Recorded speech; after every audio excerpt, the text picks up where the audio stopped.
Halo semuanya, perkenalkan nama saya Kausar Rafiq. Di sini saya akan menjelaskan ke kalian tentang desain sistem kontrol motor listrik, mata kuliah praktikum, mesin-mesin listrik. Nah, di sini akan membahas langkah perhitungan, sizing komponen dan panduan praktis. Terus di materi ini membahas perhitungan arus motor serta pemilihan komponen pada sistem kontrol motor listrik industri. Sebelumnya, perkenalkan nama saya Kausar Rafiq dari praktikum C Tero 24 dengan 3 digit NIM terakhir 071. Oke, langsung saja.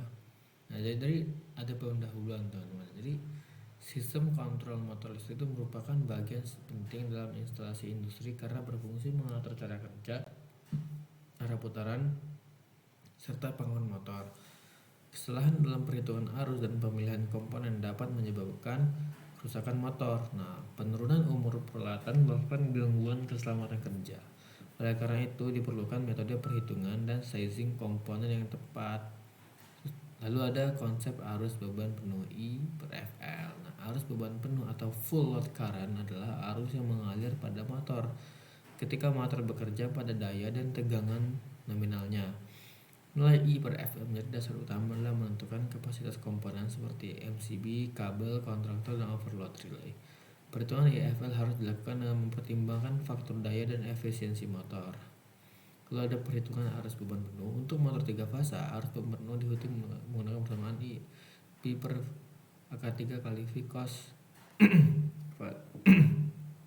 kali N, di mana P adalah daya motor dalam watt, V adalah tegangan, dan cos P adalah faktor daya, dan N adalah efisiensi motor. Dengan menggunakan rumus ini diperoleh arus kerja motor yang mendekati kondisi sebenarnya. Lalu ada pemilihan miniatur circuit breaker atau MCB. Nah, MCB itu berfungsi sebagai pengaman terhadap arus hubung singkat dan arus lebih.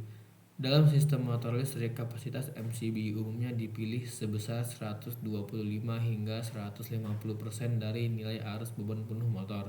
Selain itu, karakteristik trip MCB yang digunakan harus mampu menahan arus start motor sehingga tipe D lebih direkomendasikan untuk aplikasi motor.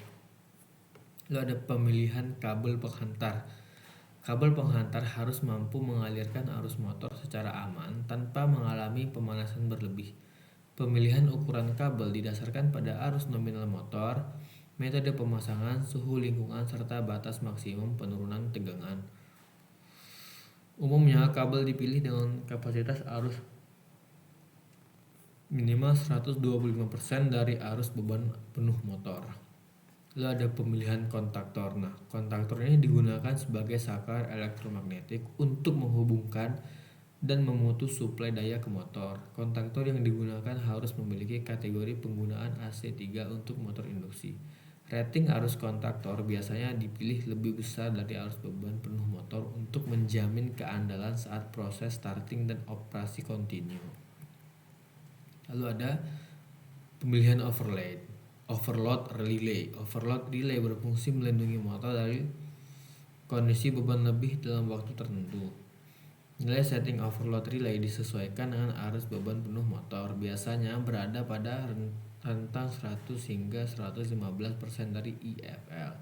Penggunaan overload relay membantu mencegah kerusakan lilitan motor akibat panas berlebih. Selanjutnya ada sizing komponen rangkaian start delta.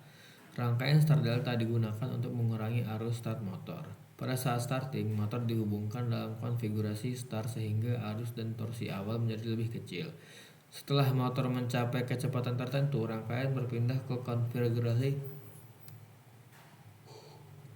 delta untuk operasi normal. Oleh karena itu, ukuran kontaktor dan kabel pada rangkaian start delta dapat lebih kecil dibandingkan rangkaian dol. Lalu selanjutnya ada cheat sheet sizing komponen. Cheat sheet sizing digunakan sebagai panduan cepat dalam menentukan ukuran komponen berdasarkan daya motor dengan menggunakan tabel referensi.